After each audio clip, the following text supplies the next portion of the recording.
अस्सलाम वालेकुम। अब हम प्रॉब्लम 18 को सॉल्व करने लगे हैं, जिसमें उसने कहा है कि वेक्टर्स के कर्ल्स फाइंड आउट करें। ठीक है, find curls of vectors given are in 15 problem. ठीक है, जो 15 में दिए गए, मैंने ये वैल्यूज़ लिख ली हैं। तो सबसे पहले हमने क्या करना है, del cross we of A find out कर लेते हैं। ठीक है, इसके लिए हमने फार्मूला पढ़ा था क्रॉस प्रोडक्ट के लिए। उसमें हम आई जे के यूनिट वेक्टर लेते थे। यहाँ के यूनिट वेक्टर हैं x unit vector, y unit vector और जी यूनिट वेक्टर। ठीक है, इसके बाद हमने क्या करना है, del del A cross B में से पहले हम ए की वैल्यू लिखते थे। यहाँ पे डेल पहले है तो डेल की वैल्यू पहले लिखेंगे, करली ओवर करली एक्स, करली ओवर करली वाई, करली ओवर करली जी, और फिर वी ऑफ ए की वैल्यू। ठीक है, जो एक्स यूनिट वेक्टर के साथ है पहले वो x square 3x z square और -2x जी इस होल का डिटर्मिनेंट है। ठीक है, इसको अब हमने सॉल्व करना है। सबसे पहले हम लिख लेते हैं x unit vector. x unit vector लिखने के बाद क्या है, हमने ये कॉलम और ये रो छोड़ देनी है। इसके बाद जो आगे जो चीज़ है उसका डिटर्मिनेंट ले लेना है, curly over curly y over 3x z square, curly over curly z -2x जी। पहली टर्म पॉजिटिव, दूसरी होती है नेगेटिव। ठीक है, यहाँ पे ये वाली टर्म भी हम ले सकते हैं, तो ये वाले रो कॉलम छोड़ देंगे, लेकिन हम ये ले लेते हैं वाई यूनिट वेक्टर। तो इसके बाद हमने क्या करना है, ये वाले रो और कॉलम को क्या है छोड़ देना है। ठीक है, ये नहीं कॉलम 2 और का रो 1 को। ठीक है, ये बन जाएगा curly over curly x x square, curly over curly z into -2x जी। तीसरी टर्म हमने पॉजिटिव लिखनी है। ठीक है, पॉजिटिव जी यूनिट वेक्टर। अब हमने क्या करना है, इसको सॉल्व आउट करने के लिए ये वाला कॉलम और ये रो छोड़ देनी है। ठीक है, बाकी जो बचता है उसका डिटर्मिनेंट ले लेना है, वो है curly over curly x x square, curly over curly y into 3x z square. अब हमने सिंपली इनको सॉल्व कर लेना है। ठीक है, x यूनिट वेक्टर इंटू, पहले हम इसमें क्या करते हैं, ये इनको आपस में मल्टीप्लाई करवाते हैं। ठीक है, और माइनस इनको आपस में मल्टीप्लाई करवाते हैं। यहाँ पे ये ख्याल करना है कि ये जो ऊपर वाली टर्म से पहले उसका डेरिवेटिव अप्लाई करना है। ठीक है, करली ओवर करली वाई इस चीज़ पे अप्लाई करेंगे। यहाँ पे ये वाई है, वाई वाली कोई टर्म इसमें मौजूद नहीं है, तो ये क्या है, ज़ीरो बन जाएगा, ज़ीरो माइनस। अब हमने इसको सॉल्व करना है, यहाँ पे जी मौजूद है तो ये बन जाएगा -6, 3 ऑलरेडी मौजूद है। ठीक है, 3x उसके साथ डेरिवेटिव लेंगे जी का तो वो आएगा 2g, तो वो 2 और 3 6x जी बन जाएगा। ठीक है, -y यूनिट वेक्टर इंटू, अब यहाँ भी हमने सेम वही काम करना है। डायगोनल एंट्रीज को पहले उनका प्रोडक्ट लेना है। ठीक है, इसका डेरिवेटिव आएगा -2g माइनस, अब z के हिसाब से लेना है, z इधर मौजूद ही नहीं है तो वो कांस्टेंट बन जाएगा 0, plus g unit vector into, अब यहाँ पे पहले डायगोनल एंट्रीज को, तो ये आएगा 3g स्केयर माइनस वाई इधर मौजूद नहीं है तो वो 0 बन जाएगा। तो अब हमारे पास क्या है, -6x z into x unit vector minus minus plus 2g into y unit vector plus 3g square into z unit vector. ठीक है, ये हमारे पास एक आंसर आ गया। अब हम ये ए पार्ट था, अब हम इसका बी पार्ट सॉल्व कर लेते हैं। ठीक है, बी पार्ट में हमें दिया हुआ है del cross we of b, ये हमने फाइंड आउट करना है। सबसे पहले हमने वही यूनिट वेक्टर लिख लेने हैं, x unit vector, y unit vector और ये है z यूनिट वेक्टर।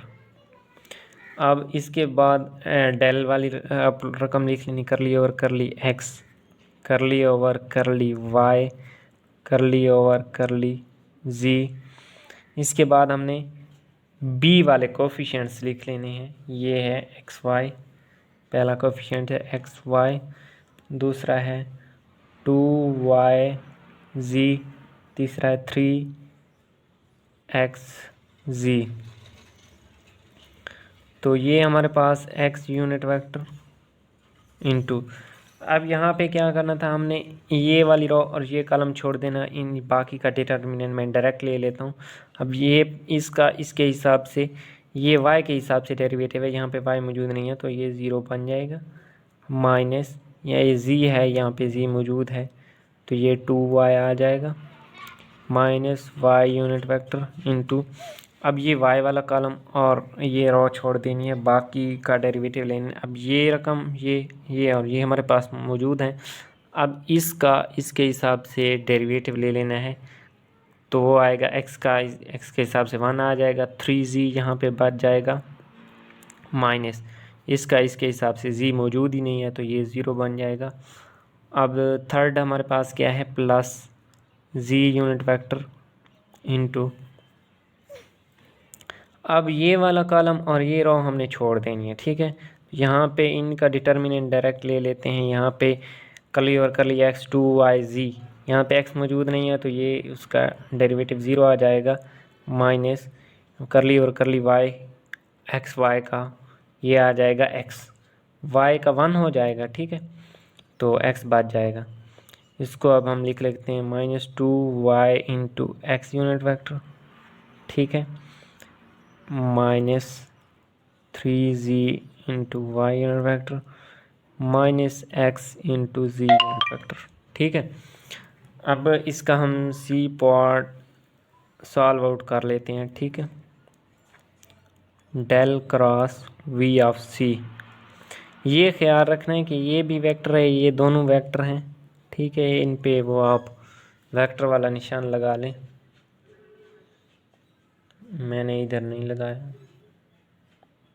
ठीक है, ये था v ऑफ b।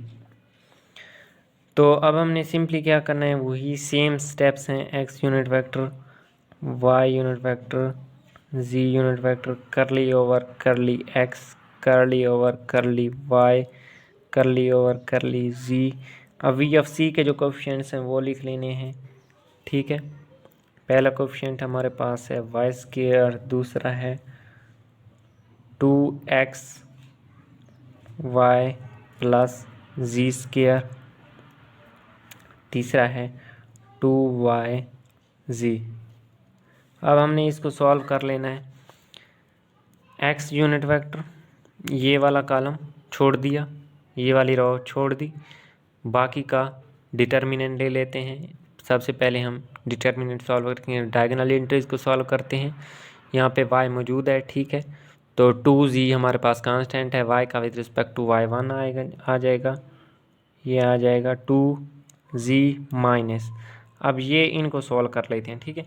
ये इसमें दो रकमें हैं, पहली तो है कांस्टेंट z के हिसाब से, तो इसका आंसर नहीं आना, ठीक है, और दूसरा है z स्क्वायर का 2z आ जाएगा,